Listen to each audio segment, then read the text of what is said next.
Hello, everyone. I'm Lawrence Weschler. I am the co-curator of this festival this week. As you may know, this is our second annual Live Ideas Festival here at New York Live Arts, and I've been co-curating it with Bill T. Jones. When Bill and I first began talking about what we wanted to do with these festivals, as some of you have heard already today, we talked about the way in which, if you're going to do a festival at a dance center, you want to have embodied ideas. It could be body-mind, body-spirit, body-soul, body-politic. And as you know, last year we had the Worlds of Oliver Sacks. And you were here for that, yeah?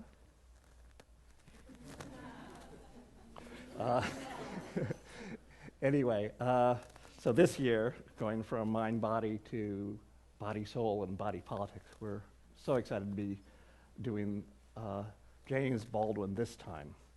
We're also excited because this is going to be the first, the launch of an entire year of James Baldwin on what would have been his 90th birthday. We are working with Harlem Stage. In fact, the idea for a year of Baldwin started up there, and we brought it here. So, and then also with the Columbia University School of the Arts and some other participants. And so you have an entire year ahead of you. We'll do 5 days here, 18 events. Today was the first day. You still have a great chance to come to other things. And then we're going to start handing off to Columbia. They have their first event on May 1st. You'll be hearing about that, and then all through the year. Our event here, I want to first of all say that we have all kinds of sponsors, but one I want to particularly note is the Ford Foundation has been a great, great sponsor for last year and this year, so we really appreciate that. So let's see, what else? Oh, I have to tell you to turn these off. Oh yeah, I know. And just to encourage you to come to some of our other events. Every day at noon, we're having readings for free up on the 3rd floor. Fantastic people. Tomorrow is going to be amazing. Andre DeShield, Laurie Anderson, Jesse Martin, all kinds of amazing people tomorrow. And then we have events, you have the schedules, events all the way through the week. But every day at noon for free. Also, you have in the lobby the Hank Willis Thomas 5 video production, really amazing. We tend to turn it down when there's a lot of people here, but it's running all day. It's a 28-minute loop. It's we commissioned for us. Up on the 3rd floor, we also have the issue of the New Yorker in which The Fire Next Time first appeared. And it has a mural, and it is a weird thing to look at. Page after page after page, almost like wallpaper, but 1 column of text, 5 columns of advertising for very strange things. There are, anyway, you'll see, you go up there, that's for free also. Anyway, without further ado, today we're doing the keynote conversation. And let me begin just by introducing my co-panelists. We have Bill T. Jones, my commander, Carrie Mae Weems,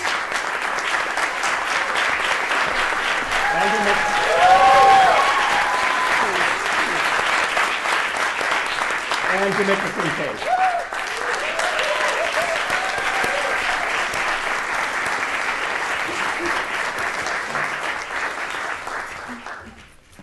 Good evening. I thought before we started talking among ourselves, I would remind everybody of whom we are talking, so maybe you can give us a minute of. This is, by the way, from the Price of a Ticket, a wonderful documentary about Baldwin. And we'll see a few minutes of him talking. There are days, one of them, when you wonder what your role is in this country and what your future is in it. From my point of view, no label and no slogan and no party and no skin color, and indeed no religion, is more important than the human being. Now, when you were starting out as a writer, you were a black, impoverished homosexual. You must have said to yourself, gee, how disadvantaged can I get? Oh, no, I thought I hit the jackpot. Oh, great. It was so outrageous you could not go any further, you know. It had to be, so you had to find a way to use it.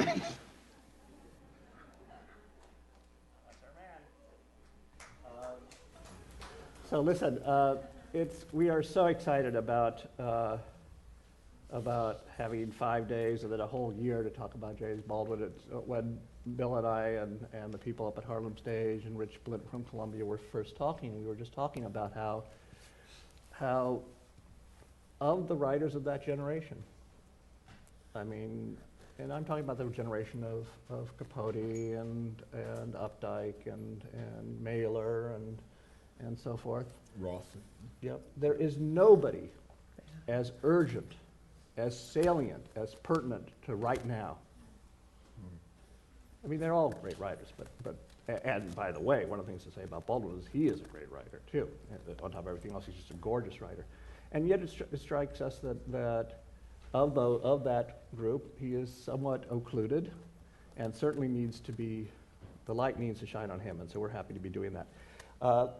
I thought I'd start by just asking each of you to maybe begin by talking about when Baldwin came into your life, in what way. Jamaica, maybe we can start with you. Oh, well, I actually met James Baldwin when I was about 19 years of age, and I was a servant in a household, and he came to that house as a guest at a party, and it was the night Richard Nixon was elected. Those people had an election party, and I didn't know who he was. I was just really someone off the boat. How much earlier had you arrived? 2-3 years. I was just becoming involved in America. I didn't really understand America because I was still a West Indian. Now I'm an African American, but I was still a West Indian. And I didn't understand anything about America. But I always wanted to be an African American, but an African American as she would appear in Ebony magazine with funny hair. And so anyway, I met this person, and everybody made a big fuss over him. He was very, very important. It was a great thing that he'd come to the party, and I didn't know. I didn't notice that he was a different complexion from them, because for this reason, I was so used to seeing black people, and in fact to this day tend to think that everyone is black, but then every once in a while they tell me they're not. So that was the first. You're kind of the opposite of Stephen Colbert, who thinks everybody is white, but okay. Anyway, when I started to write, actually, he was the way in which I started to write. I started to write, I would make these stories up about people who lived in Harlem, and I'd really never been to Harlem, or people who were lived in places like that. But it was because of him. So I met him in this way. And then even though I didn't know he was this great writer, at the time I met him, I then later came to his books and thought, oh, that's the writer I would be. That's how I would write, because he writes about people I sort of know, and I wish I could find the stories in which I wrote after James Baldwin. What did you read early on, do you remember, that was impressive to you? Of early James Baldwin, early for you, James Baldwin? I think it was Another Country. A novel? It was a novel. I didn't know his essays, and now, of course, my world in regard to him is completely turned around. For me, it's his essays that are my lifeblood, and the novels I buy because I want his descendants to live well. I want to give them royalties. Some of I them are want here, them- by the way, I think. I so want, they thank I you. want you to enjoy the life that he might not have had. So royalties for you. But what about the essays? Talk about that. Oh, the essays for me are so essential. And when you talk about American writers of you know, his, there's a very good reason why he's occluded. And the reason is he's black. That the writers of his time that you now read, I mean, to show you the shallowness of the situation we're in, that you'll now read a just published biography about John Updike, and it's all about the transgressions he made to his family, the kind of person he was. I have a friend, and I don't know, my friend Ian Fraser always says this about John Updike. He's the kind of guy who will hold your glasses for you while you get beat up. But how do you really feel about it? Fabulous. He was a friend of Updike's? No.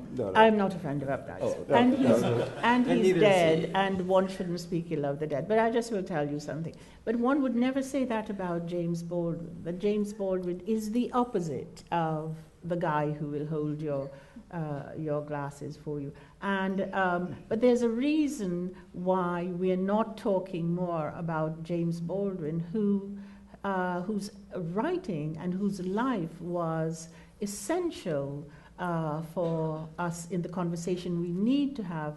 I was reading Need to have something right now. Yeah. I was reading something Toni Morrison said about him. She said, I think it was in her eulogy, she said, he was my brother and my ancestor. And that's what he is for all of us, our brother and our ancestor. It's interesting. Earlier today, you'll appreciate this.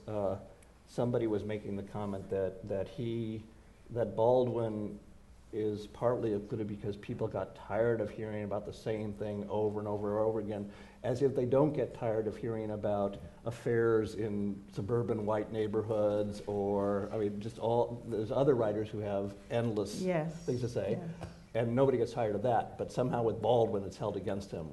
You know, enough already. We must stop that. We in this room must make sure that that sentence is never said again, that we're tired of Baldwin. We must never let it be We're said. tired of being tired of Baldwin. Yeah. We're tired of what he represents. Yeah, no, Yes. of course, yeah. Bill, can you talk a bit about how Baldwin came to you and You know, I really, Ren, I'm not prepared too much to talk about that. I'm assuming that my older brother, Azel, is probably the first person in my family, large family, to go to university, went off to university in Ohio, and he brought back things. I think this is how Nina Simone records appeared. This is how Joan Baez. where was this? Upstate New York, where we grew in a farming community. I remember coming downstairs and seeing Sgt. Pepper and so on. I think it's even a little earlier. I do remember probably the first book I read, and I was way too young to understand it, I think was Go Tell It on the Mountain. Having read it again recently, I can't believe I didn't know what I was reading then, because now it hits me like right in the face. The second one, I think, which was very important, as much for the naughty bits as what it was saying about race, was Another Country. And let me just take my little moment here, Ren, and see if I can.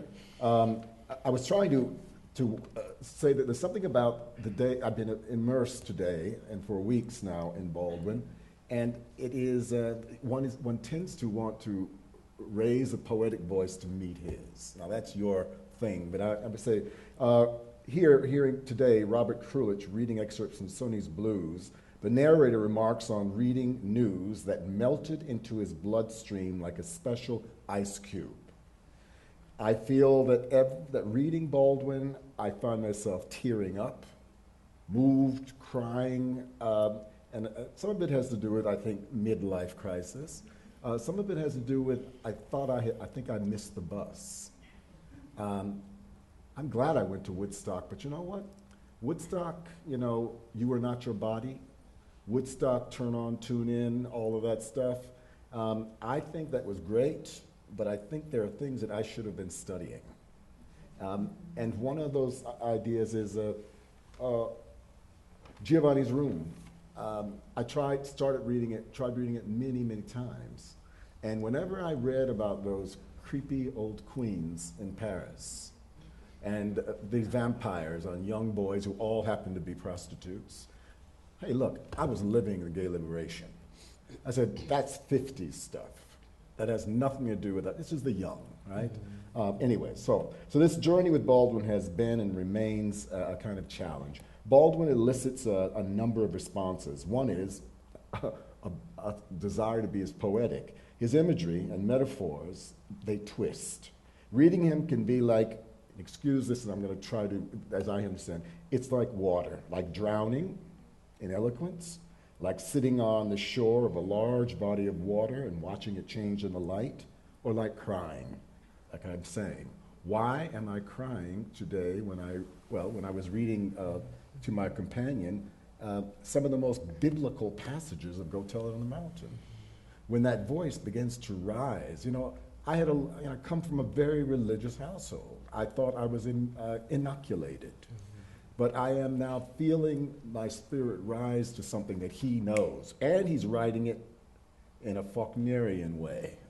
So yes, you hear the preacher preaching, but you also understand what's really going on in that sermon.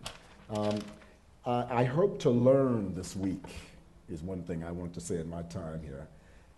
This question of, has Baldwin been occluded? Thank you for that. And how and why? Very interesting conversation. I really encourage you to come to those, what you call Baldwin 101. Yeah, I'm calling the Jimmy at High Noon is what we're calling it, but I'm calling it Baldwin University, James Baldwin 101, and it's just for free education. Wonderful. Well, and then it was followed every by day at noon. Then it was followed by the capacious imagination. Yeah, right. And this question came up with Margot Jefferson, two very interesting young poets, Rebecca Uno. She was in Roberta Uno was Roberta Uno was there. And this question was, yes, he was occluded. Actually, it's curious, it didn't say black. It was something about sexuality. Because Baldwin, who was guilty of using masculinist, Norman Mailer kind of ballsy language, Baldwin, in some ways, was also a man of his generation. Absolutely. But he also transgressed because he was a queer. And that was one thing that they could not forgive him for, Right. particularly in the black community, the church community. Right. The literary community felt that he had gone soft, that he was good in the beginning, but when he got involved with all this politics and all, he began, didn't someone say today he was accused of being sloppy? Yeah, well, And- that's what they would say. Oh, come Yeah. on. Yeah, well, yeah, and we've heard this before, and he's repeating himself and so on. Of course, I'm thinking of Hannah Arendt, Men in Dark Times, when she critiques, Kurt Weill? Bertolt Brecht. He was interesting, and then he engaged the world, and he became less interesting. You know, this is where we live in now. This is this question: is he a man of our time, and do we even want him? The other thing that was said there at that point was, oddly enough, there were two communities where it wasn't good to be gay. One was the black community, Yes. which is, by the way, problematic if you're Still gonna, is. if that's going to be the taproot of where you're be followed. But the other, oddly enough, was American writers of the post-Hemingway generation, for whom he wasn't macho enough.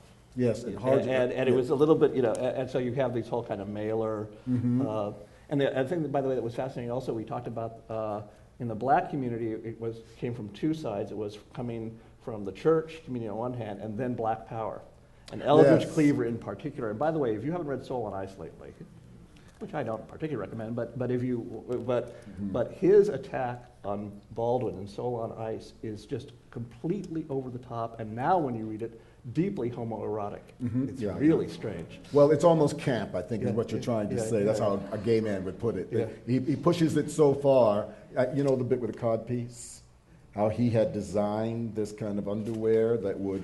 Now, Right. what was his reasoning for design? This is Eldridge Cleaver, designing an underwear so your package would be carried in a certain way. That's when he wanted to come back to the United States, and he made himself an American flag of trousers and put his penis in it. Well, there you go. So What's Okay. that? Well, anyways, this is the Very person specific. this is the person that James Baldwin had lots of.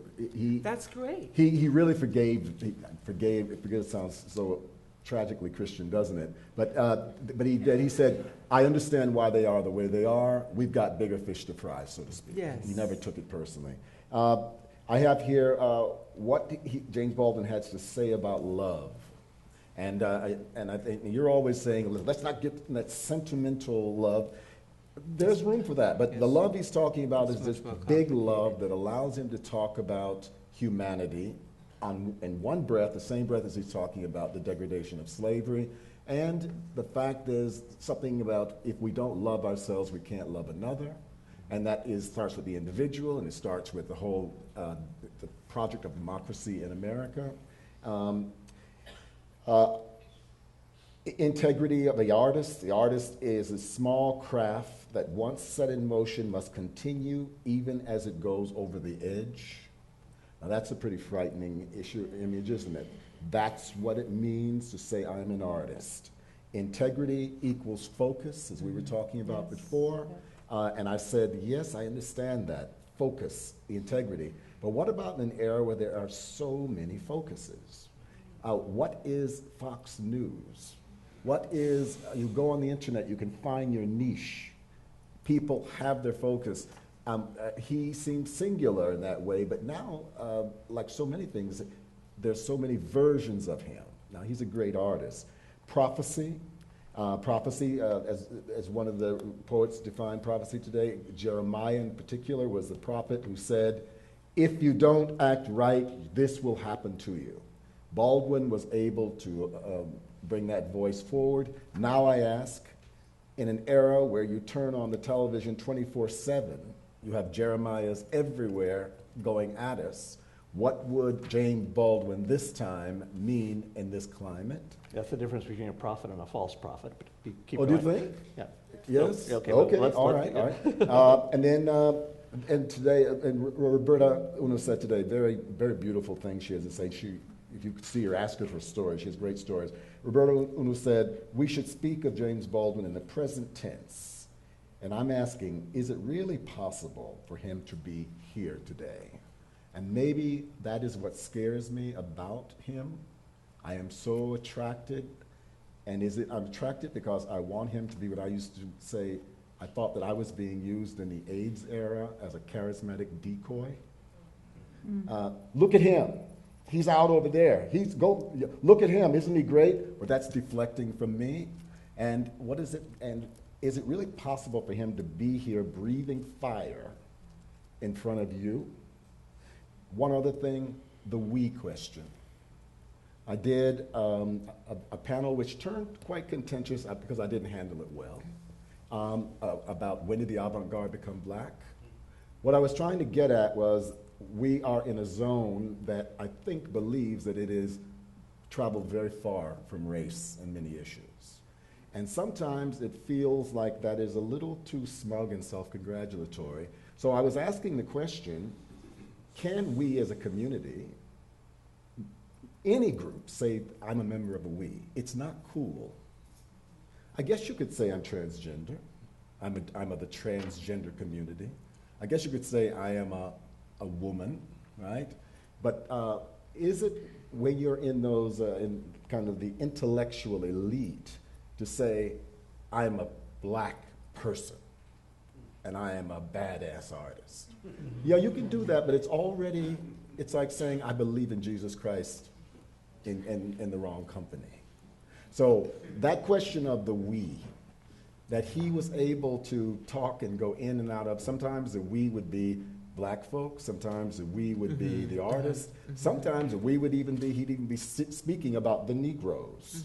And We sometimes have it would be made the we Negroes. Americans, and sometimes it would be we the human race. Yes. So that, and I think that was trying to come out of that audience that night, and I was moving too fast to let people speak, because I really wanted to, I was saying to one of my board members, was saying, look, Bill, you don't give people 2 minutes to talk about the depth of their heart. Well, you know what? My emotions are so close to the surface, and there used to be a time when black people, particularly when they were alone, without white people, well, you knew very quickly what people felt about that Ofe, that cracker, you know that. And I'm sure with people who did not like black people, that we was asserted very fast. And it's the fact that we're not able to really do it now because we are evolved now, we're so much more nuanced, or we're just more guarded.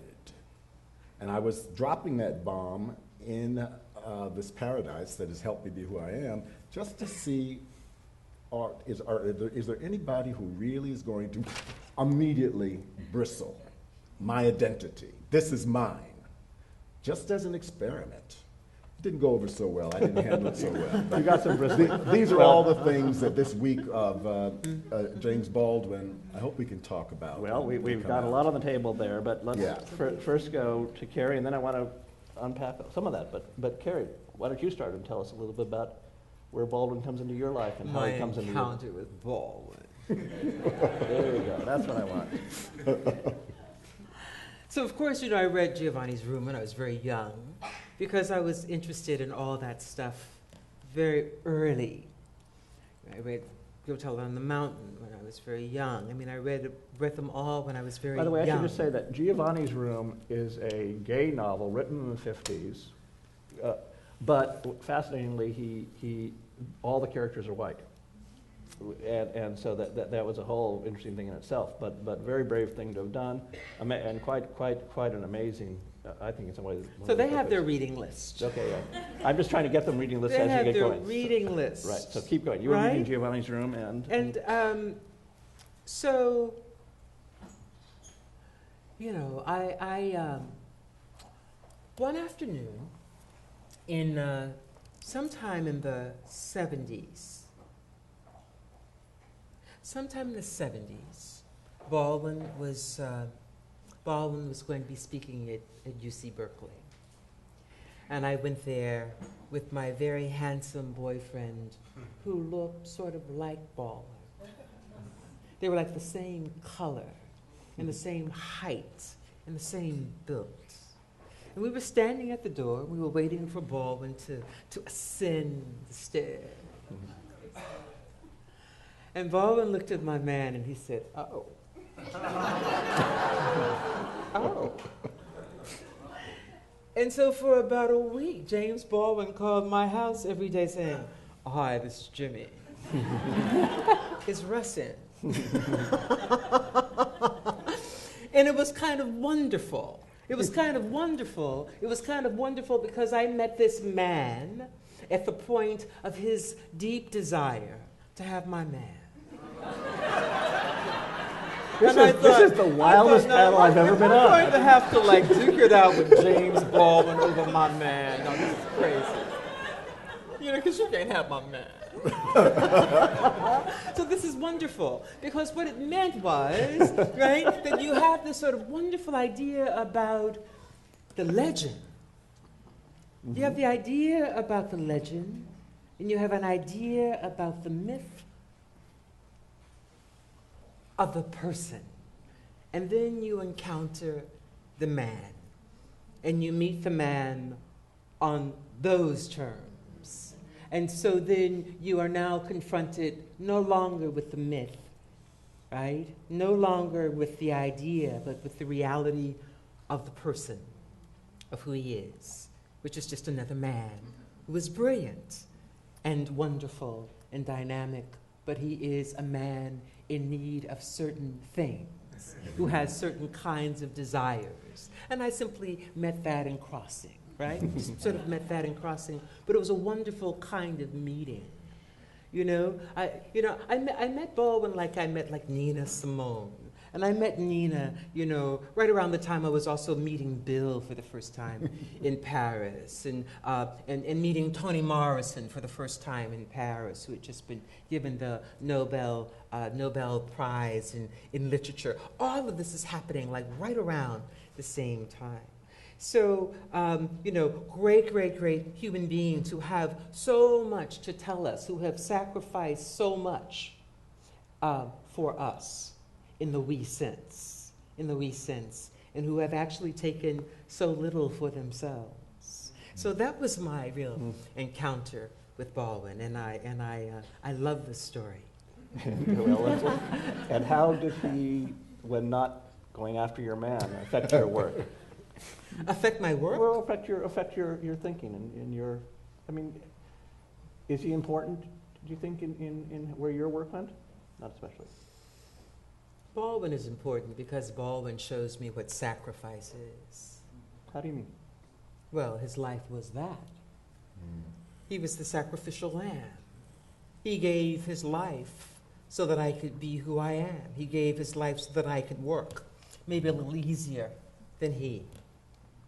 And so that I think about him. You know, I've actually made my own little projects on Baldwin. I use him, that I reference him, that, you know, this idea that he goes back to and that he returns to over and over and over and over in his life and in his work, the price of the tickets. What does he mean by that? Tell people.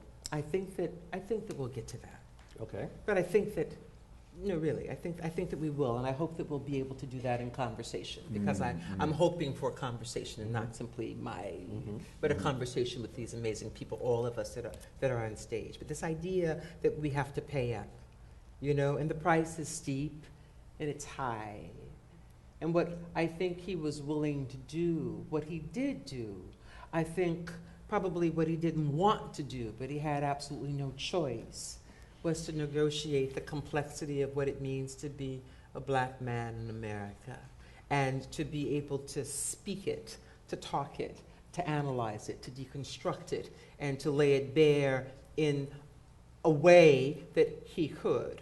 A part of that came, of course, through his extraordinary upbringing in the church, right? This idea of sacrifice, this idea of service, right? Of being a wonderful mensch, right? This idea of service to a community is a part of who he was, and it's that part of him that I actually value the most. The writing, absolutely. You know, the essays are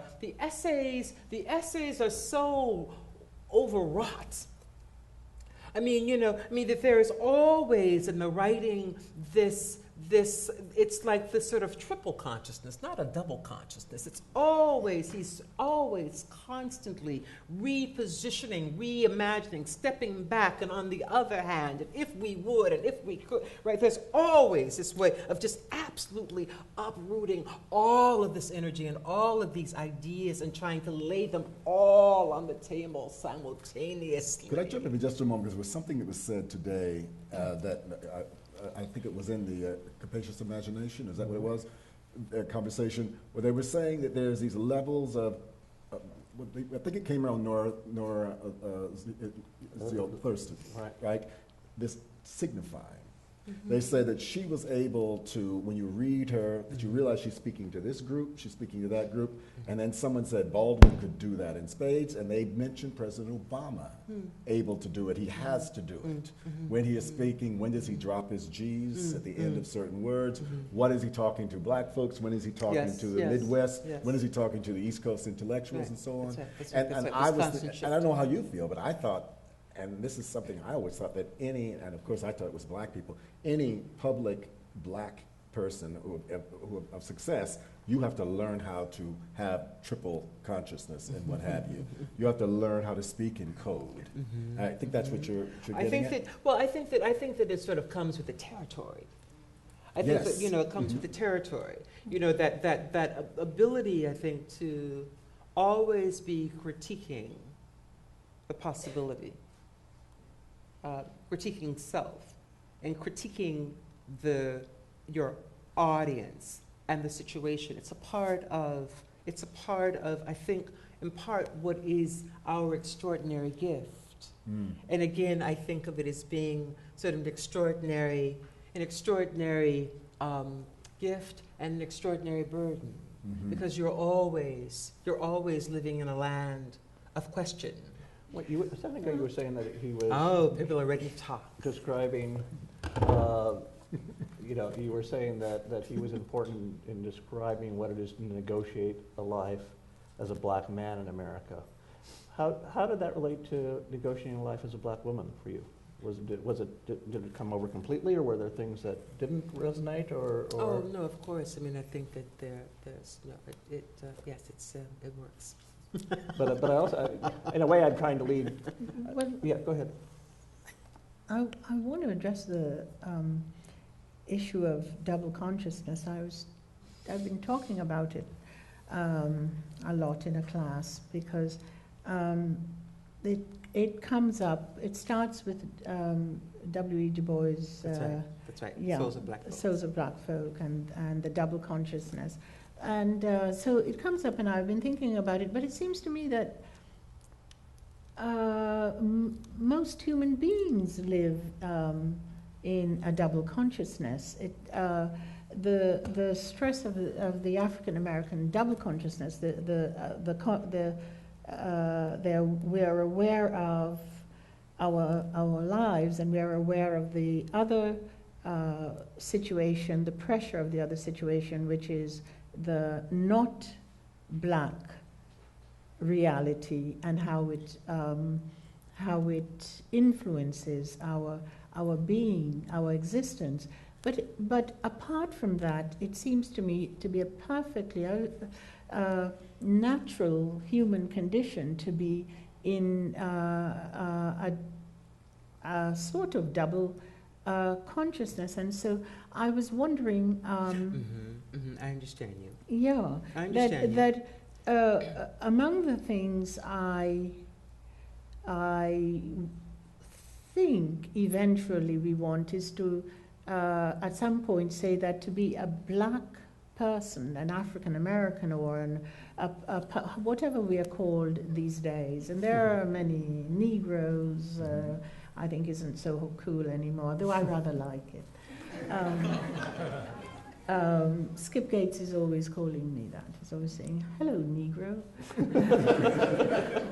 What do you say? I say, "Hi, Negro," back. We're Negroes.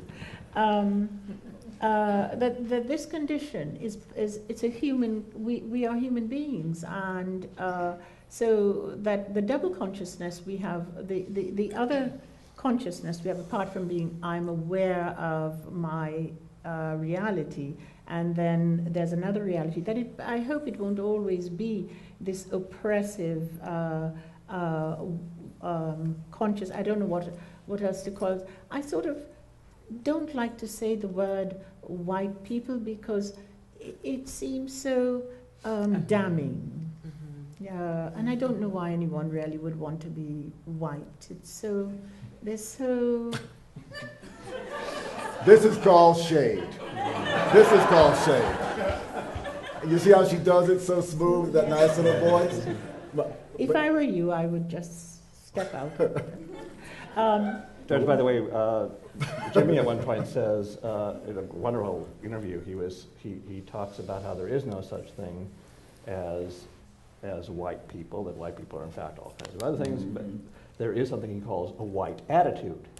And he is no interested in talking to you if you have a white attitude. That white is an attitude, and then the interviewer says, "Well, what is black?" And he says, "Black is a condition." Right, exactly. Which is a very interesting thing to say. Actually, if you think about it. Generous thing to say? What? A generous thing to say? You say? No, it's just a fascinating thing to say. It's I mean, it's a very, very smart kind of insight. Yeah.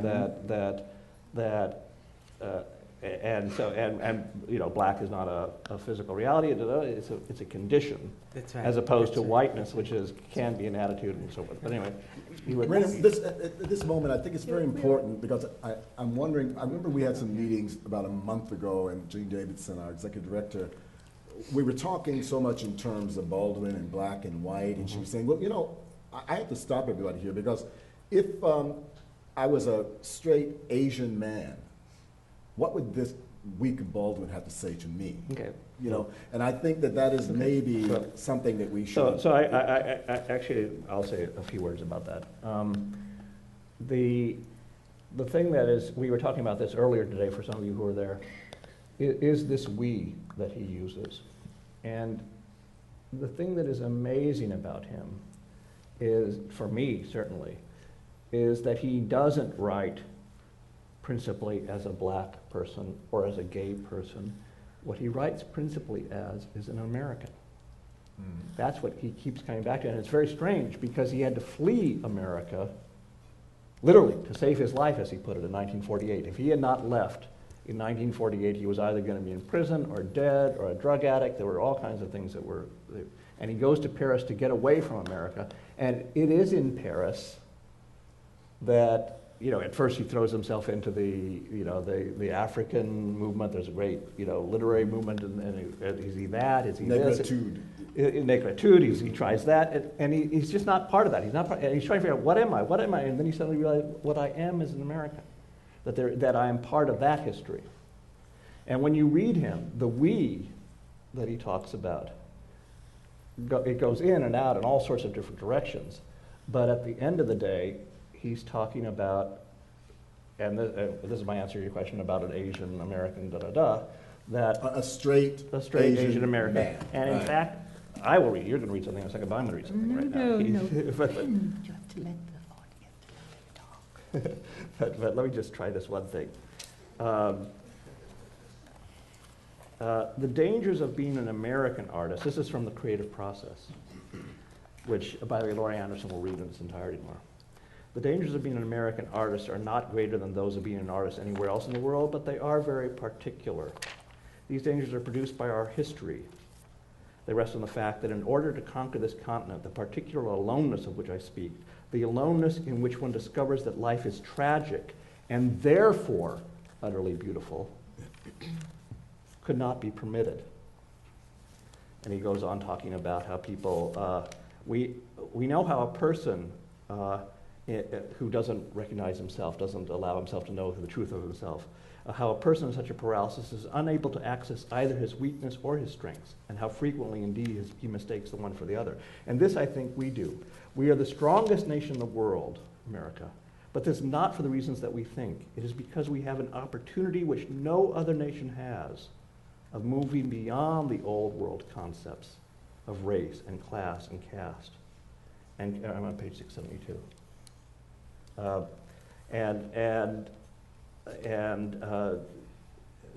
And create finally what we must have in mind when we first began speaking of the New World. But the price for this is a long look backward whence we came and an unflinching assessment of the record. For an artist, the record of that journey is most clearly revealed in the personalities of the people the journey produced. Societies never know it, but the war of an artist with his society is a lover's war, and he does, at his best, what lovers do, which is to reveal the beloved to himself, and with that revelation, to make freedom real. So that's relevant to all, right? I think so. So what, you wanted to read something? No? Oh. You have a film at some point you might want to show if you want. Yes, I'm going to show something eventually. Okay. Well, you keep but I would like to ask a question before we go further. What do we want to accomplish? There have been many strands that have been opened up, but I don't know exactly how we want to have this conversation.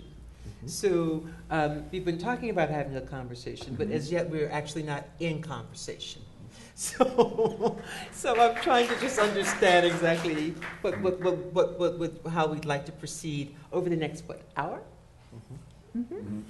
Right? Because I think there are Jamaica has very specific ideas. We all have very specific ideas, and we've talked a great deal about. I don't know about specific ideas.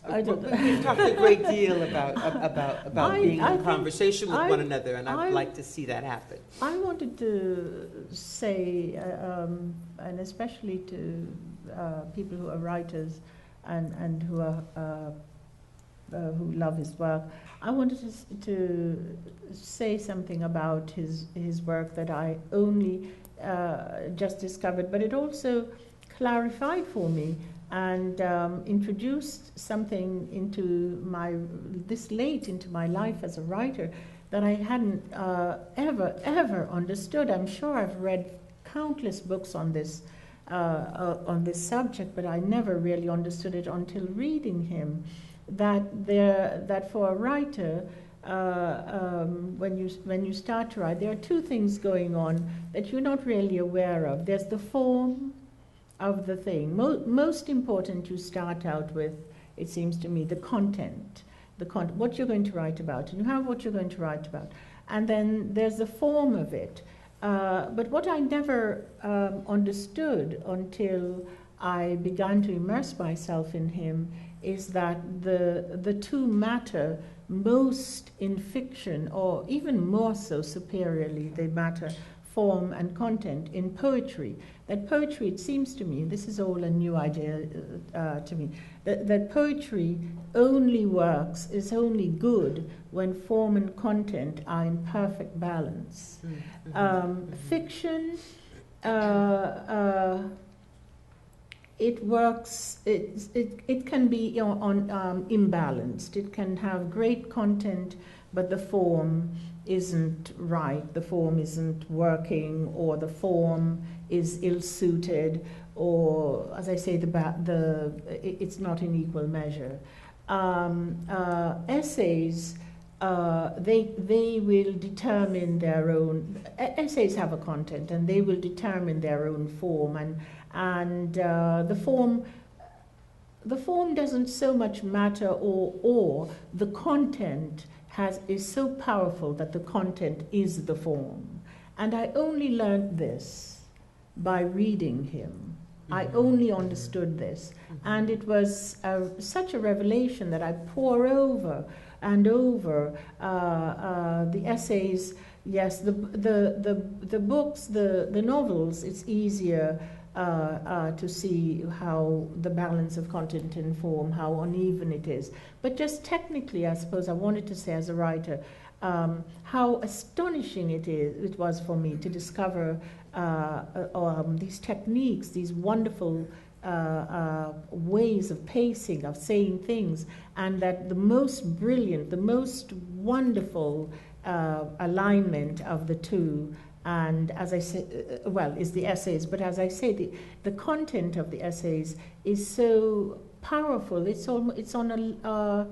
poetic. It's a kind of poetry, though he was writing out of a fierceness.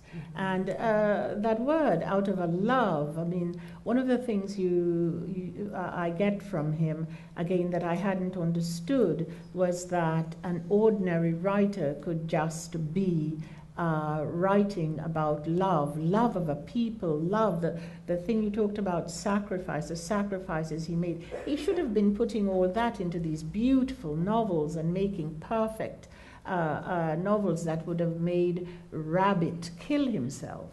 The thing that's interesting about that, now you've been teaching him.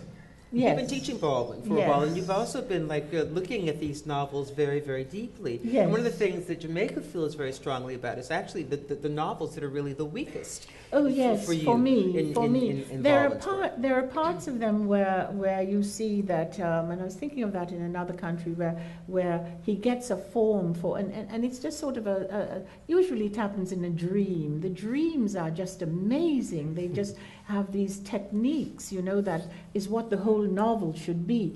But he really seemed to, I don't want to say something broke between him and broke in the novels when it was out of the realism. It's just not interesting to see someone light the barbecue fire, but he felt he had to do that. On the other hand, when he's writing an essay, there's no need for, the hot dogs and the drinks and so on. What's this about the barbecue and the hot Oh, dogs? it's in another country where they have a hot party. The narrative description. Yes, the narrative description. Yes, there's all this stuff he puts in, these everyday things that people might be doing, and it must have seemed that it was an example of the normal life a Negro person lives. See, they make barbecues, they broil the ribs, they go in, they sit down at the table is set, there are some flowers out in the window. See, they are normal too. But we don't care that, or at least I don't care that they're normal in that way. I know they're human beings, and I want to see something else. So, and he too, he's not really interested in the little minutiae of this, of the gathering of the dust, and so he really wants to be Jeremiah. He wants to write this extraordinary kind of thing that only comes out in dreams. But then when he gets to the essays and he gets to the real meat and potatoes and the real reason for a human being to be, why are we, is something that you can see him asking. Why are we here? Who are we? What does this mean? Why are you doing this? What is evil? What is good? But you want him to preach to us more. Well, it's not preaching, you see. Why is it preaching? To speak, to do the right thing, to do good, to do the just thing, not even good, just the just thing. It's not preaching. It's just it should be as natural as drinking a glass of water. But you know, one of the things that you were saying, and you mentioned this too when we were having our conversations on the phone. We had many wonderful conversations leading up to this evening. That he should have been able to bring all of that he sacrificed, that it's unfortunate that he wasn't able to bring that to his work. To his work. Yes. And I keep thinking that it's absolutely all of that he actually did bring to his work. Mm-hmm. And that indeed, in some way, it was the thing that he also wanted for himself.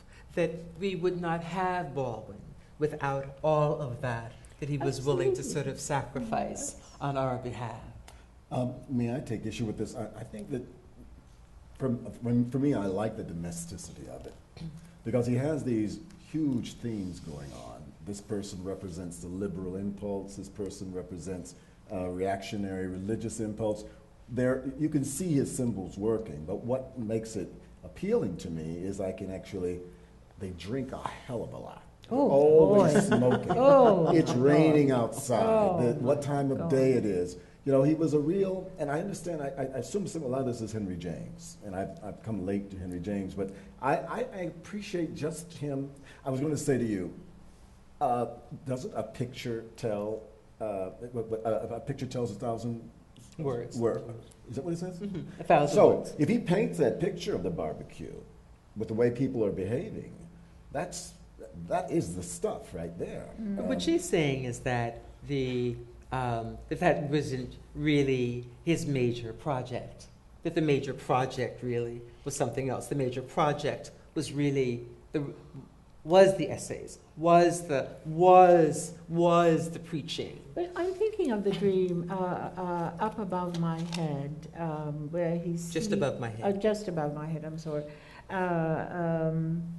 Where he has this extraordinary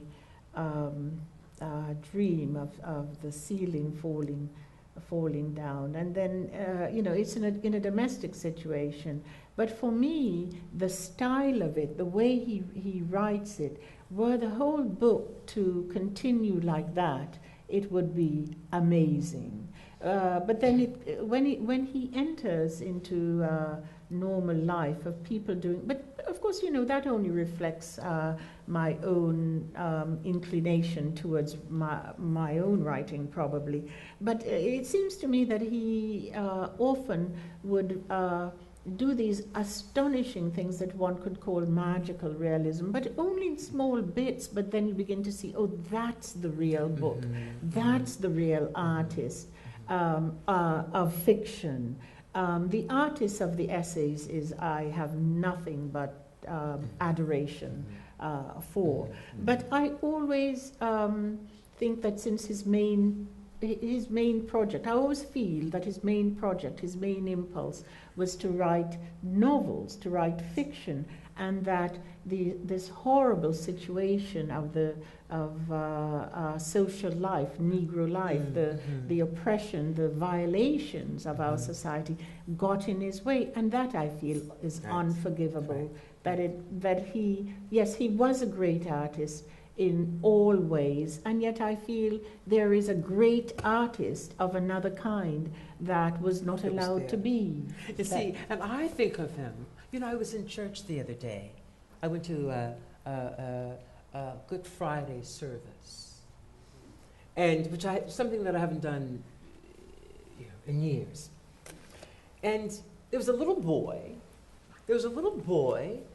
who was about 8, 9, holding holding down the church. This boy could sing, right? I mean, it was just really kind of amazing. And I sat there actually with my notepad writing about Baldwin as I was listening to this young boy sing. I think that in part, you know, this deep place in the church that became the thing that shaped him, that really infused his life, that really made him into the man that he would become. The references that he would continuously borrow from, all of that stuff was really anchored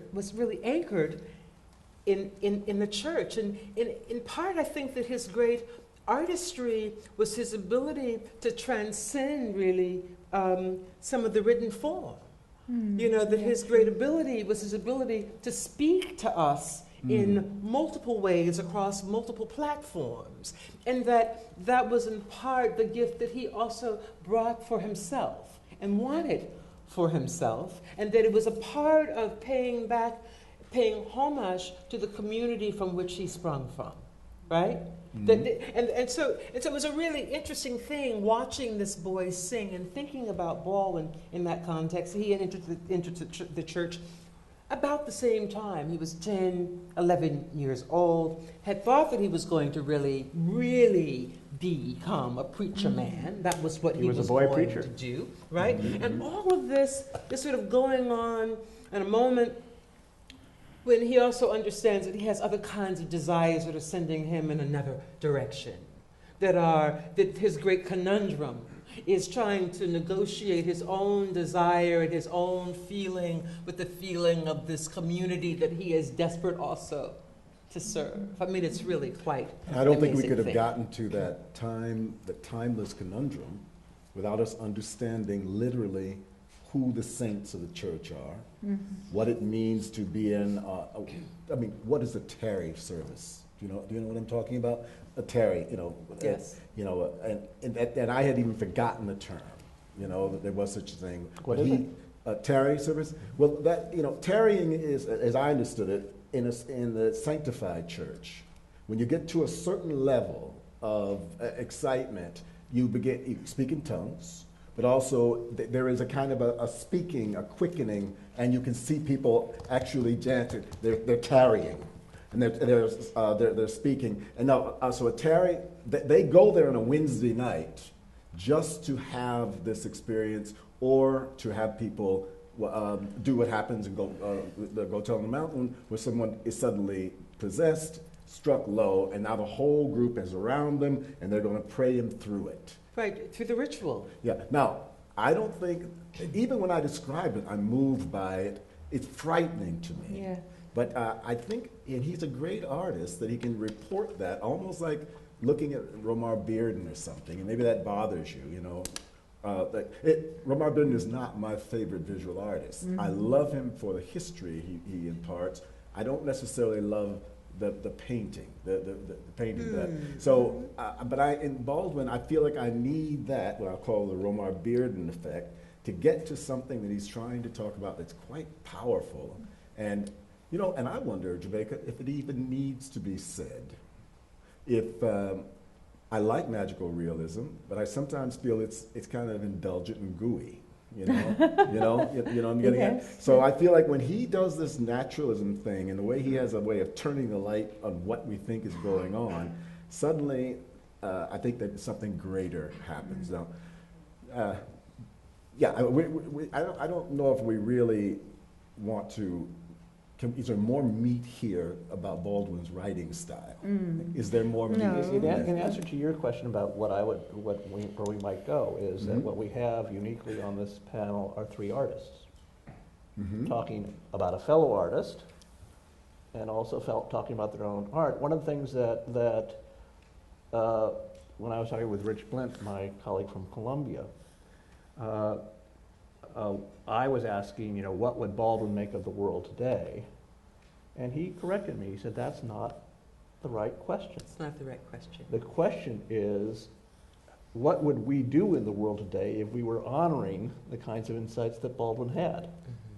what would it be like to look at the world today, or to be, or phrased differently in this context, what is it like to be an artist in different media in this case, drawing on the example of Baldwin, and what one of the things you bring out is your concern that you worry that he sacrificed something by being too politically, by being drawn too overtly into politics. Would that be a fair way of saying what you're saying? Yes, and I think he was, he had no choice. He had no choice. Yeah, Exactly. and I think it's why I say everyone should buy the book right away, because that's our way of paying penance. He made a sacrifice for all of us to say those things, to see the sort of things he saw and rendered them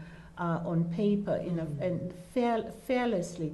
The incessant smoking and drinking. Those are the things you do to carry your pain. It makes you face the page. I mean, there's a good reason writers drink so much.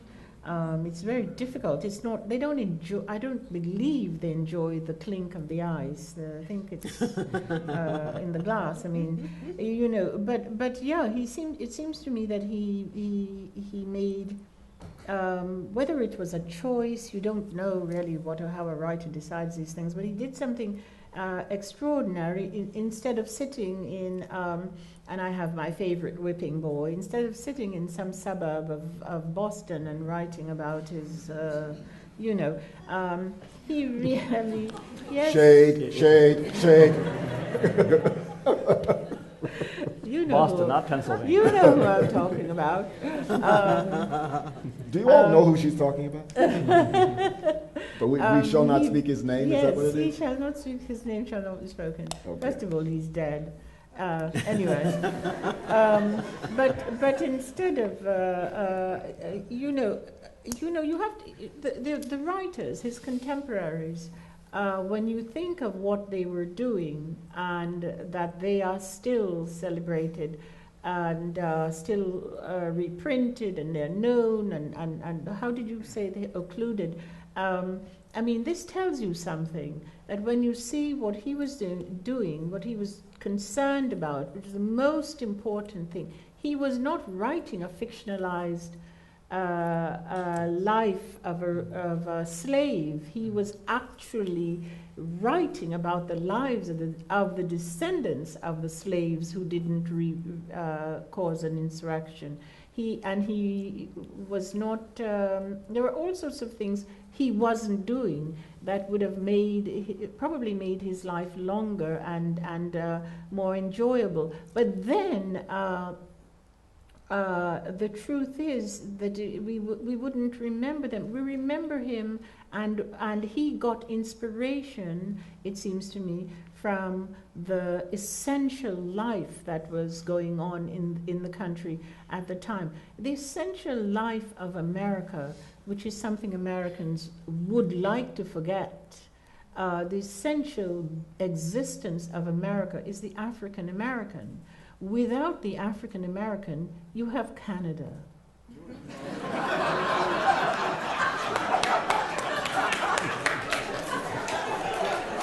Take that, Alice Munro. Well, no, I think, I'm just meeting this lady for the first time. I'm kind of astounded. It's wonderful. But I think Ren's question is even more challenging. It's challenging to us because it invites a kind of dangerous confession. Mm-hmm. How do I measure up? Okay, can I, like he said, when you accept the artist's life, you are in a small craft that's heading out and willing to go over the edge of the world.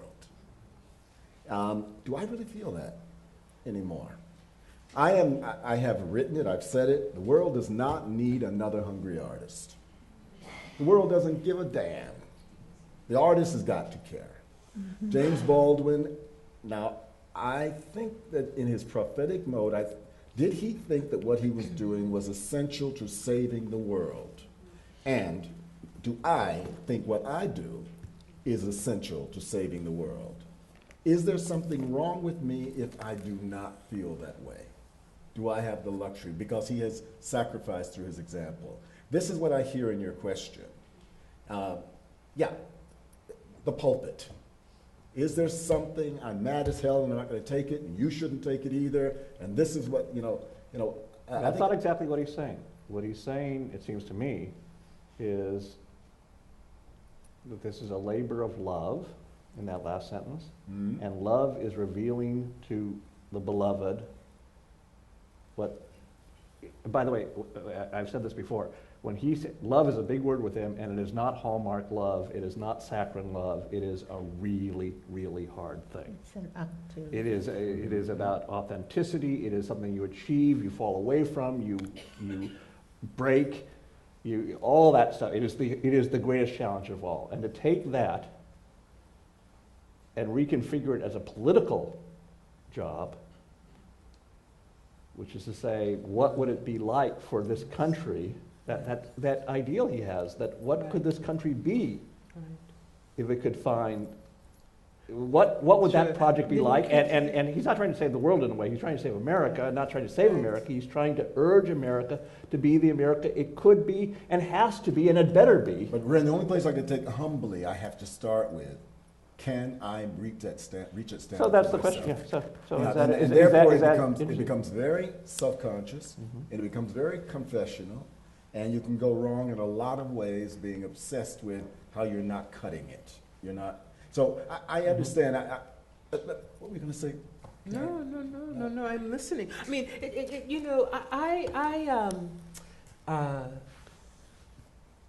love is, I've come to define love as a source of deep illumination. That it is shining the spotlight very focusedly and clearly on something. That I say that I love you because you reveal to me and show me the breadth of myself. That is my sense of what love is. It's a source of illumination. And I use that as my working definition for love. I believe that Baldwin was God so deeply... loved the world that he gave his only begotten Son, I believe so that whosoever believeth in him shall not perish but have everlasting life. Oh, so that actually would be my definition of love. Love is action. That love, for me, is not a shining light at all. No. An illumination. I wouldn't see it that way at all. For me, the one definition I have of love is that it's action. But that is an action. Illumination is an action. Well, then I would agree with it. But I think if you love... Illumination is an action. It's not some space thing. It is about how do you come to see... How do you come to see something more clearly? One of the things that Baldwin's project is to try to reveal, to illuminate the complicatedness of what we are doing here, right? When we say that we admire Baldwin, it's because he is revealing ideas and materials to us. He's illuminating passages for us, thoughts for us that we maybe have only been sort of lurking vaguely in the back of our minds, and finally someone has, as you so beautifully do in your own writing, made it evident for us. We thank you because you've made it evident for us. Bill T. Jones does his work, his choreography with his group. He pulls together this amazing event, right, to focus, to illuminate the life of this extraordinary man. It is itself an act of love, right? That we have decided to come here today and to focus our attention around what can be revealed about this man is about illumination. That is an action. Now, how we carry those things then in our work, in our own particular work, I think becomes also very interesting. Can you So talk Bill in is doing terms what of he your does. own I'm show? doing what I You do. right now have a marvelous show up at the Guggenheim. Marvelous show. But can you? And can you talk, perhaps in Baldwinian terms, about or does it? Well, about what you're trying I'm to do not out there? qualified to talk in Baldwinian but terms. maybe, well. I'm not qualified to do that. I have What no. No. Well, no. To the same extent that you said, can we? No, Can I'm I not- reach this standard? Baldwin was his own standard. I don't know of anybody. I haven't met anybody who steps up in that way. No, Not well, let me personally. rephrase Not that. personally. But of course, he has had an impact on me. His ideas have had an impact on me. His life has had an impact on me. His legacy has had an impact on me. It's one of the reasons that I'm here, that I'm sitting here. I guess the way I would phrase it is when I say Baldwinian terms, it is Well, art, you're art grappling as with- art as an act of love. Well, you're in the sense grappling that we're with notions of truth. I've always been in a place of unrequited love. Like Baldwin. Baldwin was constantly dealing with the notions of unrequited love and asking himself whether or not he deserved it or not. Right? I can give it, but I don't know if I can receive it. There's a harsh critique from some of us who are couple people that this is a guy who, and I love him. He's a man that was always in relationships with, quote, bisexual men. Right. Oh, well, he had this young guy, took him to France, and, he knew that every once in a while he had to go out and bring a girl home. And I'm thinking, brother, what is this? Why would you allow this to happen to you? Or do you really have, okay, this is very easy It's to like say. falling in love with you. Self-loathing. I mean, can you really love a man who's like you? That's why I found the story. You said that your man looked like him. I don't know. I've seen the people he's in love with, and they don't look like him. So, in other words, I'm not so generous with him if I look at him as a real man, a gay man. I thought there's something in him that was not quite formed sexually. Absolutely. And you say you live a life of unrequited love. I see a woman who's pretty requited right now. You know what I'm getting at? I have love. What I mean is that in part it seems to me, we talk about confession. Mm-hmm. We go there, don't we? In part, it seems to me that this entire focus on Baldwin is about a sort of unrequited love. That it's about the way in which he has been not seen, and the way in which we have said, or public has said, that we don't need to hear that anymore. Yes. That we need to hear something else. I mean, it is in some ways the American story. But when the public has not seen him, it's not just personal. when the public has not seen him, it's because the public doesn't want to be seen. The public doesn't want to be seen. That's a Baldwin statement. Could you That is. illuminate it? Well, that's what I mean. I mean, that's what he's saying. That would be his The argument. public does not want to be seen. But with that kind of clarity. The that's public right. does all kinds of stuff not to be seen with that kind of... Yes, he's that's continually right. talking about One of the- America. So it's very hard to see somebody who is continually demanding that you look at Do yourself. we want to be seen? When I talk of America, America's too big for me, in a way. Because I don't know what else we can do.Maybe we can open up to the room, but do we should in want a to be second, seen? but, yeah. Do we want to be seen? Rather than say America doesn't want to be seen. Do you want to be seen? I sure as hell do. And that is what my life is. That is what I have done when I took my companion, Arnie Zane, at age 19, and we held hands and walked into the sanitation department where we were going to pitch shit all day.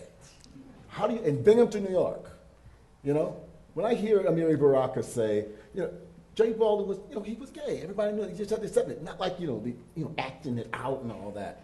When I hear, what do you mean acting it out and all that? What I thought I'm doing that Jimmy did not do, take up your bed and walk.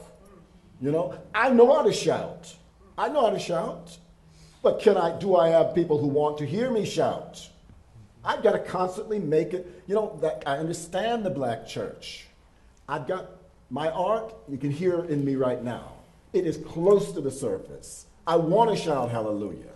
I want to say free at last. I want to get up and dance. I want to shout. That's what I think the deal is. That's what I want. I want ecstasis. I want ecstasis, uncut. Right? Now, have that and get a grant for it. Pay your dance company, right? Don't get called a wild person in somebody's nasty blog. Don't give a fuck. No, I'm not. I don't drink, and I'm very thin-skinned. So, and I say to my people, say, how much freedom can I have? I say, as much freedom as you're willing to pay for.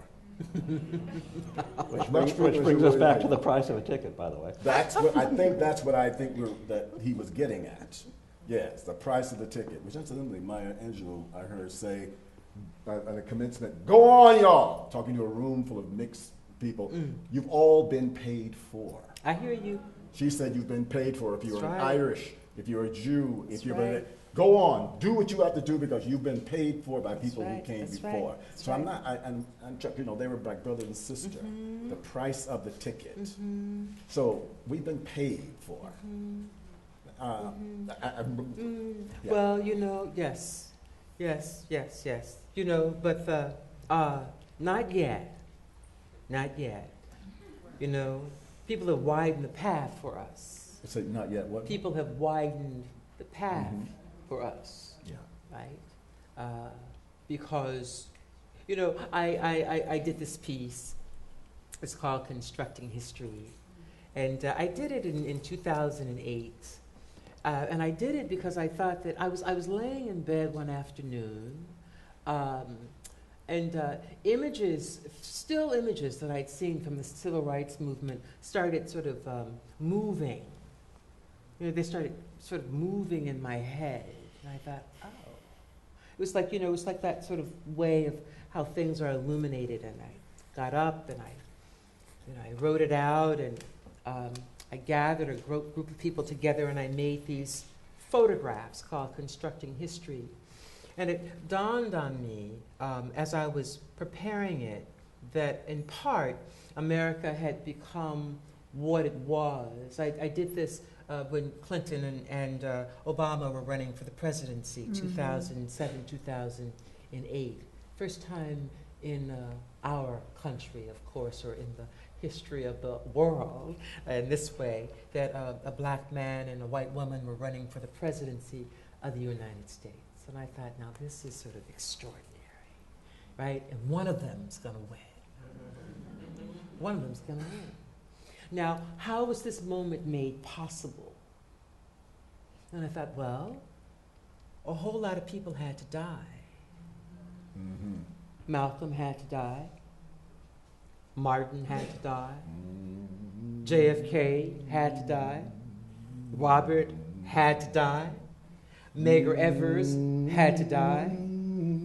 Right? That we arrive at this moment as a result of a series of assassinations that happened in the country. And so that the path, that those people have widened the path, that those deaths have widened the path and made us just a little bit more possible in the breadth of our And are we humanness. his question, are we widening the path? Well, I believe that we are.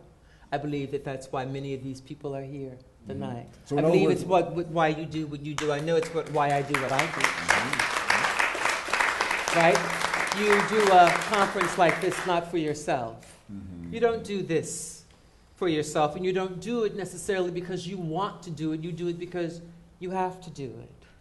In my project that I'm doing at the Guggenheim this week that invites 60 artists to join me, I'm not doing it because I want to do it. I'm doing it because I'm compelled to do it. And that if I have this platform, then I have to share it. Then I have to open it up. If the door swings open a bit, then I need to push it open and invite in a group of people to work with me, to join with me, to think with me, to challenge with me, to talk with me. And I would say that I do it. Ego is a strong force. Yes, Yeah, it yes, is. yes, yes. There is a strong, but there is also, I cannot live in this world unless I clear it a little bit and get it to somewhere past the madness that I. Okay.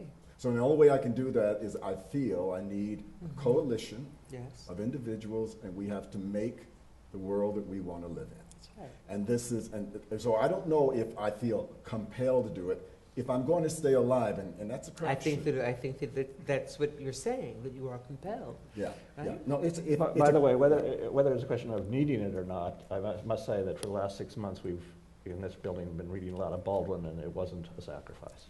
I'm sorry? It was not a sacrifice to have to read Baldwin for the last 6 months. It is one of the great joys of how to spend time reading the collected essays. I mean, it's harrowing, but it is so vivid. And it's, Oh, it yeah. is- Well, I mean, that's the sort of the beauty it's about hardly a doing a sacrifice. project like this, right? Is that you get a chance to spend all this time thinking about the man, thinking about the work, rereading the work, revisiting the work. But being read by the work. I do want to say about perhaps a bit of a contrary or maybe a cautionary. I don't think you ever know that you are widening the path. It's not something you know, that it comes, and you are perhaps never present when the path has been widened by you. And so Oh, no. Of course, I understand that. I think that I'm sort of thinking about it slightly differently. Of course, we now, because we're not young people anymore, we're not in our 20s. So when I hear young students who are deciding to do their dissertations on Jamaica Kincaid, who are writing their dissertations and writing books and essays and spending their lives working on you because in reading you they've discovered something more profound about themselves, then you have done that. Whether you wanted to or not. I don't think that you set out to do that. No. I think that you simply do that by being who you are and what you choose to do. In Jamaica, how does it feel knowing that not everybody has that? That Not there are, everybody. I mean, there's a lot of people out there writing, Yeah. but the fact That's is right. that there are people who are writing about you and that you have meaning. So I'm trying to give Yeah. you something, but I also want to say, Oh, are you I'm willing to trying pick it? hard not to take it.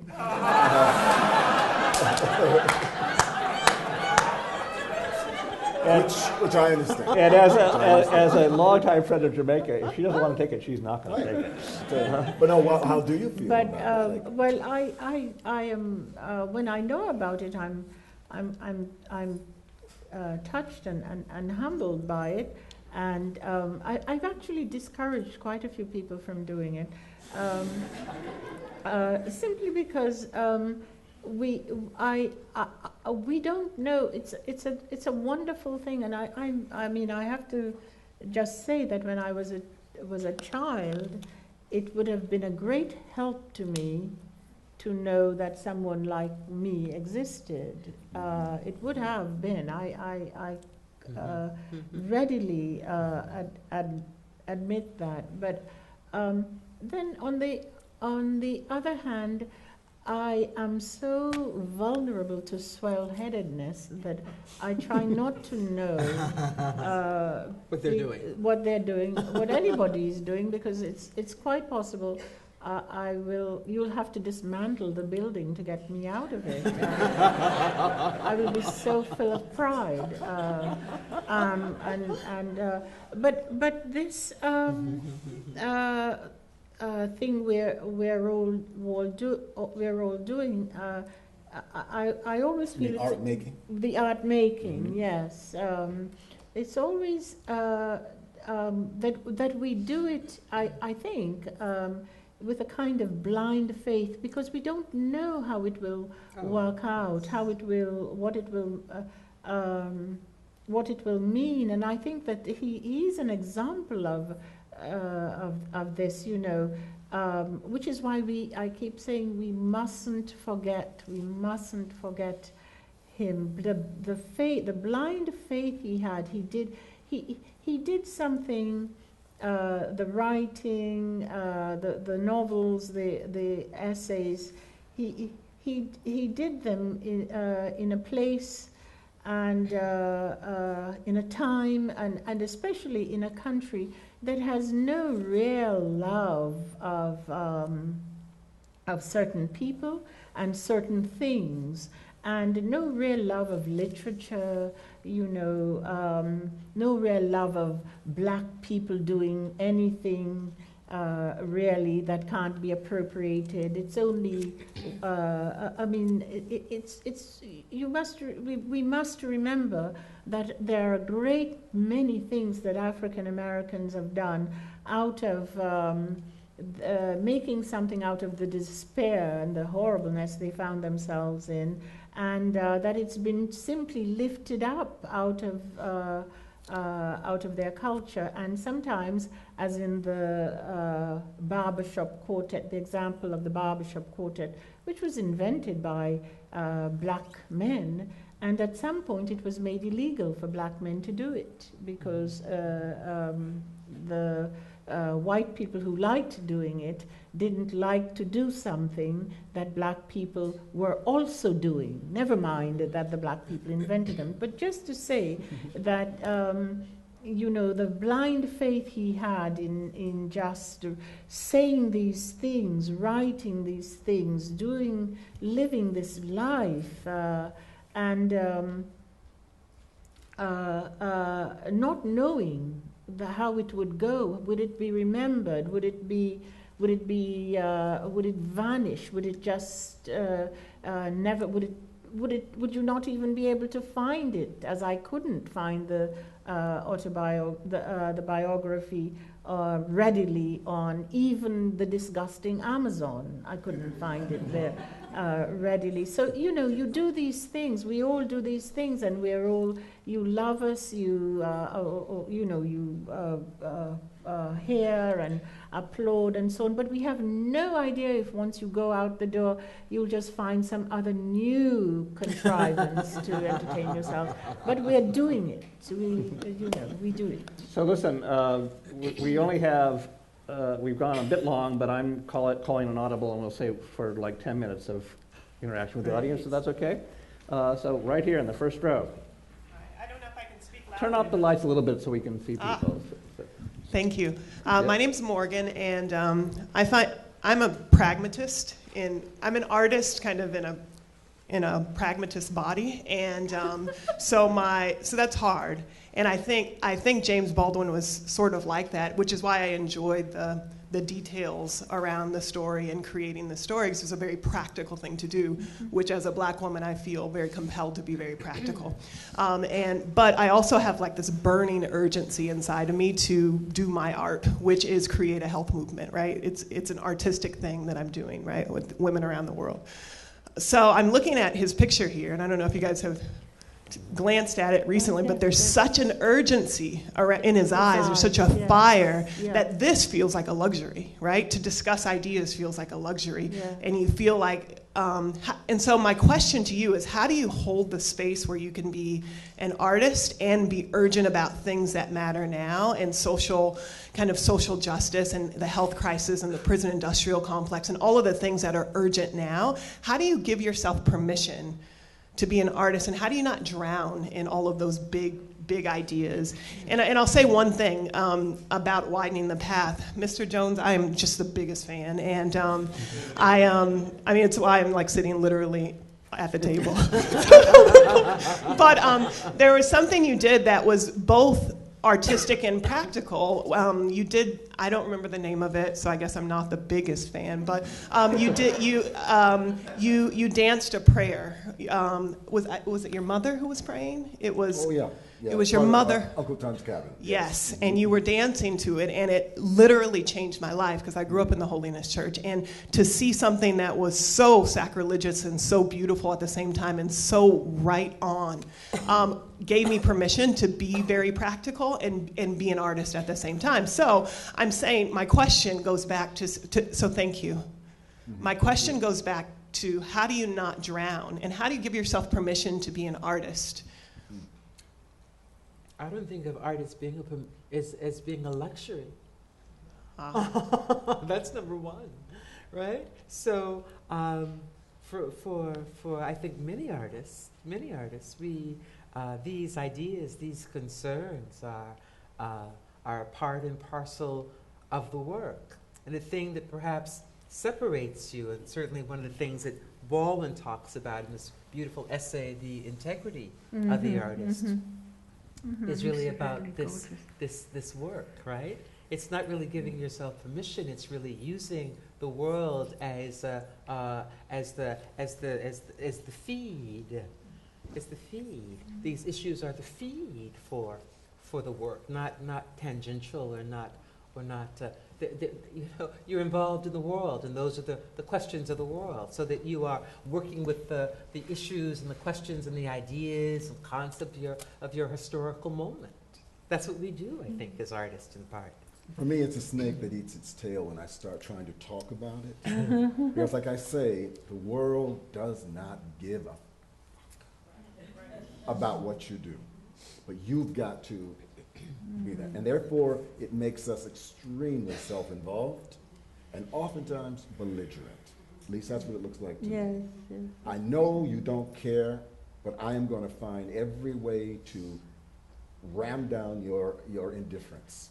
Now, people used to say to me years ago, if you want to see people fed and in war, go out and get involved in politics and nutrition. Don't fool yourself that this thing, these marks you're making or these gestures is going to do that. And so the question is, do I sink into self-loathing, which is very real. I am doing something that is actually debased and worthy of disgust. But I cannot help it. That's this question about do I have a choice? That's what I'm saying. It's a snake that eats its tail once you start going there. I think what Carrie is trying to say, and I guess that's probably a very wise thing to say, it's not a luxury. It does not feel good. We are talking a lot here today, and I think that is only a prelude to, what is a prelude to? This week, but also what you're going to do. I hope that's what it is. God knows I have jumped off stages, stripped my clothes off, gone in the face of people, shouted at them, and in other words, trying to bring the imperative, the urgency that I felt into the theater. Sometimes appropriate, a lot of times bullshit. You know, some people might say, look, man, make a lot of money and now give it to a poverty program or an anti-war program. You want to know what you can do? You wag your ass nice, they pay for it, well then make money and then give it to something that's worthwhile. It's a snake swallowing its tail. What is it for you? Don't be mighty. Don't be pious. I don't know if Baldwin was pious. He was so crazy that he was not pious. But he was, his intelligence put him on a lofty plane, right? I'm not that smart, you know? So, I don't know. Snake swallowing its tail. Jamaica, what are you? Oh, I have a do or die. I write or I'm dead. If you say to me that if I say this, I will be killed, I will say it. If it's something, I will say.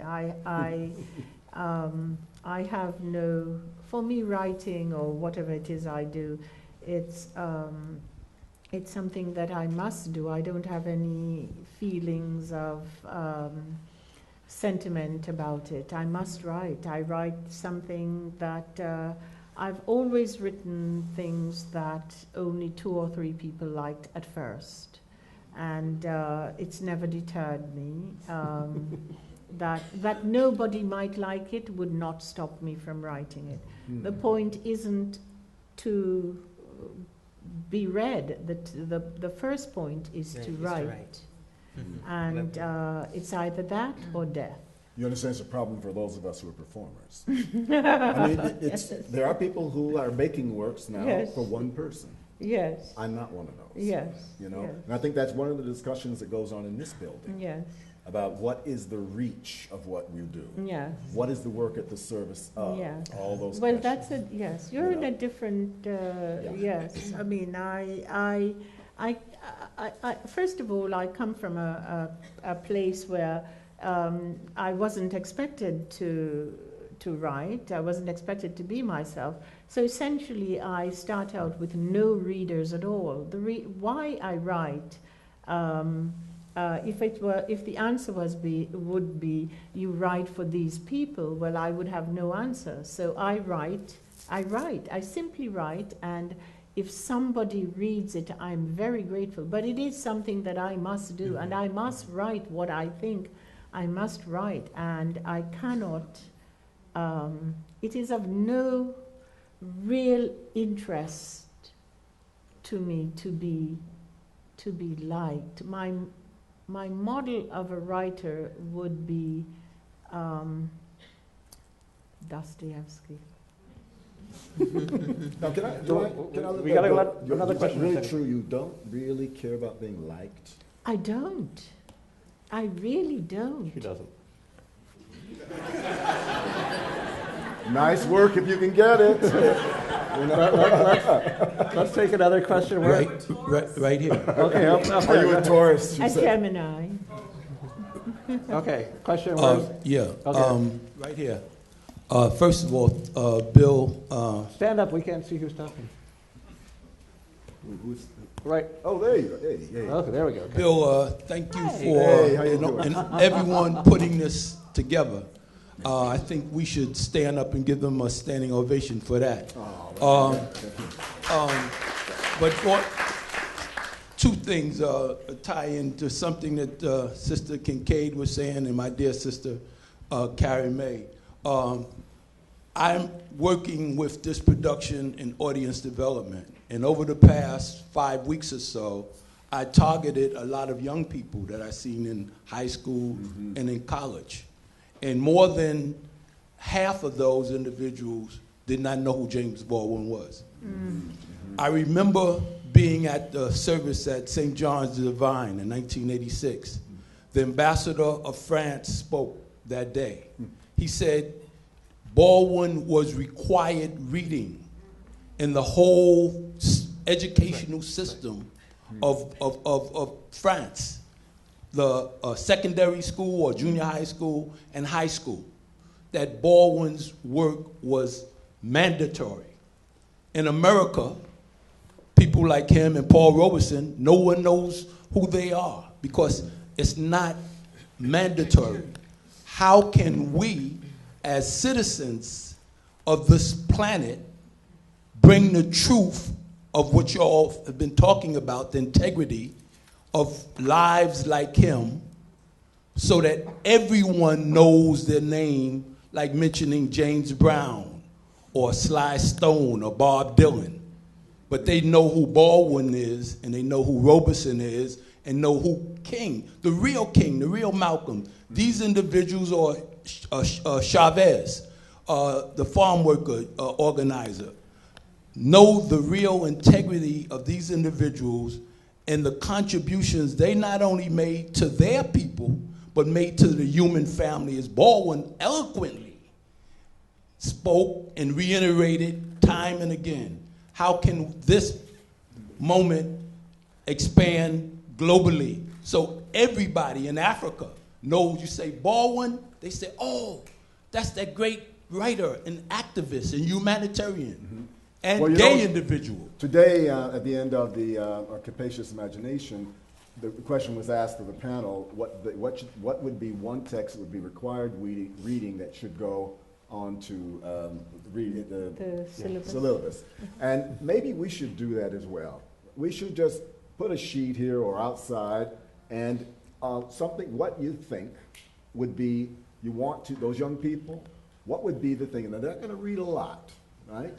What would be the work? I was surprised, for instance, I think Margot Jefferson said, what is this, what is Freaks and, Rick, what is it called? Freaks. Once again, slowly. Freaks and the... Yes. Very important book, and a late one, when he was being accused by gay people of being, why do you keep insisting that you're bisexual? Why don't you, and he wrote this article about freaks and the ideal of American manhood. That was surprising to me, that they thought these days that would be really important for young people to be reading.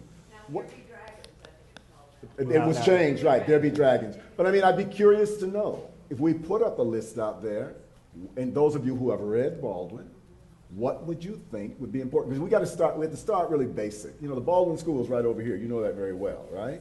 And we have a reader from the Baldwin School here every afternoon reading, one of the people who'll be here tomorrow with Lori and some other people, reading at Jimmy at high noon. So maybe that's one way we hope this year Baldwin will raise the consciousness, because by the publicist of McDonald's. How did McDonald's get their product around the world? You know, let's put that kind of money into Baldwin. Would it work? I wonder if culture is consumed like hamburgers. Oh, in a Happy Meal.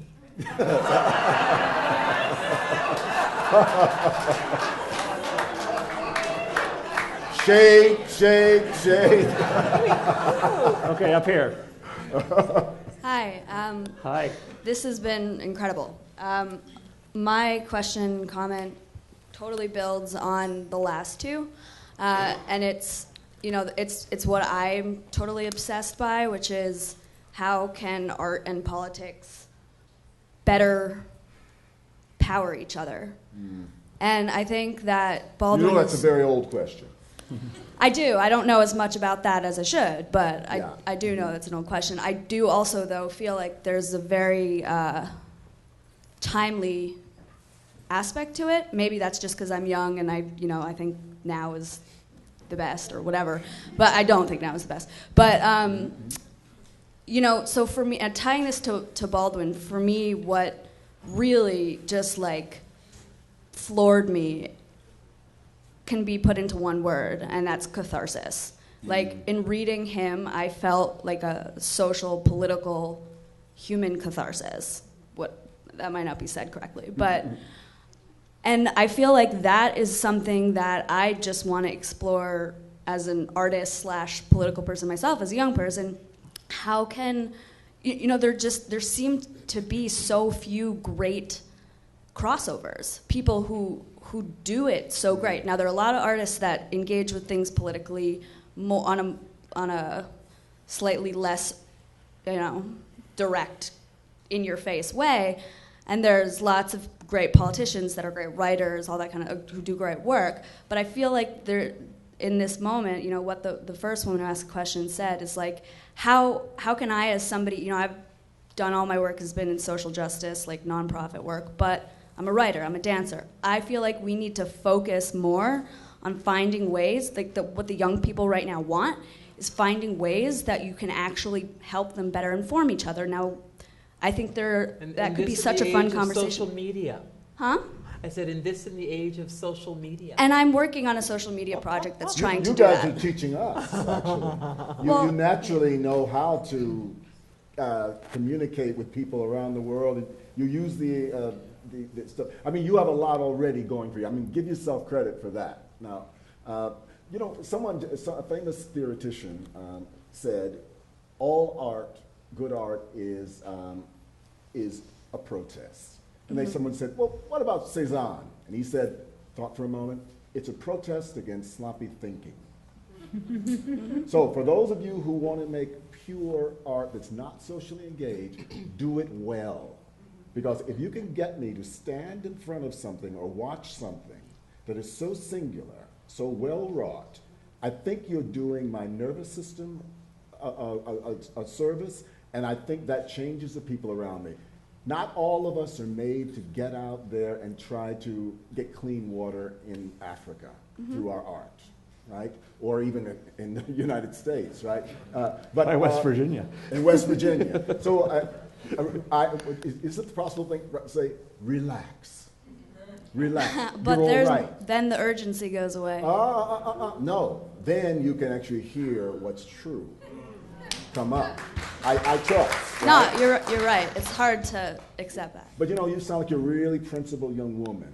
You sound smart. You sound like, now just trust that, and now follow that deep impulse. And what will it really have you do? That would be a good experiment, because when you're young, that's when you should be listening close like that. Well, there's so many things that are also going on too, because we're now we're sort of in a very sort of warped moment.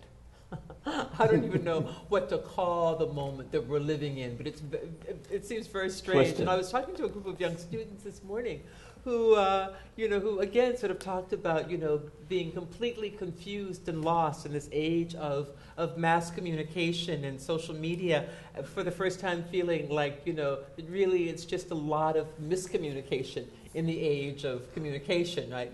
So that we have all these amazing tools, or the way in which we use the tools has not necessarily been put in place yet. Right? Our time is coming to an end, and there's this desire, and maybe we should say no to it. I want to give you something to take. It's the preacher. I want to do uplift with you. I'm going to resist. Yeah, I'm going to resist. How do we pull it together? How is it just like we say thank you and file out? What is it what is the deepest impulse in the room right now? To honor. Pardon? To honor one another. Okay, well, no, that's very abstract. What can we do right now? Baldwin's voice. Listen to Baldwin's voice. Yes, let him speak. We love to hear him speak, to watch him move. Mm-hmm. Okay, what do we got? One practical thing that everybody in this room can do is tell your friends, even the ones who are away this weekend, who aren't going to be able to come to this, that 28-minute Hank Willis Thomas thing outside is going to be there for another month, and everybody in town should come to see that thing. It is not, it's a beautiful piece of art in itself, but Baldwin is just radiant. He is just radiant. And you cannot watch that, and you got to get people who don't know anything about Baldwin. Just go see this. Go look at this, and they'll all. On YouTube? It's a 5-screen thing. It works much better on 5-screen. You can see a lot of Baldwin on. You can see a lot of Baldwin on. Well, what will happen if you watch that? You'll go watch. There happens to be a lot of Baldwin on YouTube, but what's been done with that piece is it's been really orchestrated gorgeously. But if you do that, people will read it, and I think not. I think it's time. Do you want to finish with his words? Well, Read something for us. We were supposed to be doing something very different. Jamaica was going to read much earlier in the day. I was going to show a film. But you didn't do that. You had an opportunity to, and you refused I kept on feeding it to you. That's what you were doing? I was saying no. You said you'd get to it later. That's what you were doing? I kept on saying, how about now? But that's what I heard. Well, I think, do you want to do that now? Or do you want to hear, there's a Let's hear request that Baldwin. we hear Baldwin's words, right? Yeah. Because we really are out of time. We are out of time. Yeah. I'm sorry? And also see the film, but let's hear Jim Baldwin. Yes. Nobody knows my name, a letter from the South. Negroes in the North are right when they refer to the South as the old country. A Negro born in the North who finds himself in the South is in a position similar to that of the son of an Italian immigrant who finds himself in Italy, near the village where his father first saw the light of day. Both are in countries they have never seen, but which they cannot fail to recognize.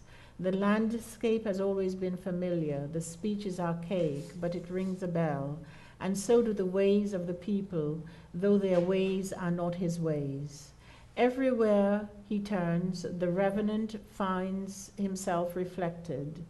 He sees himself as he was before he was born, perhaps, or as the man he would have become had he actually been born in this place. He sees the world from an angle, odd indeed, in which his fathers awaited his arrival, perhaps in the very house in which he narrowly avoided being born. He sees, in effect, his ancestors, who in everything they do and are, proclaim his inescapable identity.